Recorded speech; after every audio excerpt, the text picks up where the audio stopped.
Welcome to பூமகிழ் ஆரோக்கிய சமையல்.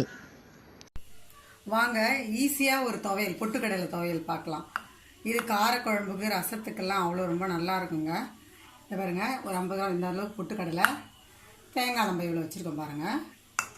2 பல்லு பூண்டு, 2 காஞ்ச மிளகாய், அதுக்கு தேவையான உப்பு, தண்ணி போட்டு அரைக்கிறதுக்கு தண்ணி எடுத்துருக்கோங்க. அரைச்சிட்டு நான் காமிக்கிறேன்.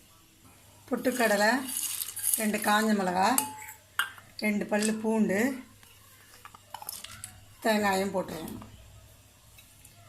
இதுக்கு தேவையான உப்பு பாருங்க. அவ்வளோதாங்க, அரைக்க வேண்டியதான். அவ்வளோதாங்க, நம்ம மிக்சியில் போட்டோம் இல்லைங்களா, அவ்வளோதாங்க, துவையல் அரைச்சாச்சு. இது காரக்குழம்புக்கு ரசத்துக்கெல்லாம் ரொம்ப ரெண்டுத்துக்கும் அவ்வளோ நல்லாயிருக்கும். காய் எதுவும் இல்லை, டக்குன்னு என்னடா இது எதுவும் தொட்டுக்கிறதுக்கு இல்லையே நினச்சோம்னா இதை கொஞ்சம் வீட்டில் இருக்கிறதே போட்டு பொட்டுக்கடலை தேங்காய் இல்லாமல் இருக்காது. ரெண்டையும் போட்டு நம்ம பூண்டு ஏன் தெரியுமா சேர்த்துருக்கோம், கேஸ் ஸ்டவ்லனா அந்த 2 பல்லு பூண்டுனா அந்த கேஸ் ஸ்டவ்வில் இருக்காது. அவ்வளோ நல்லா இருக்குங்க. ரசத்துக்கு காரக்குழம்புக்கு ரெண்டுத்துக்கும் அவ்வளோ சூப்பராக இருக்கும். சொல்லுங்கள்.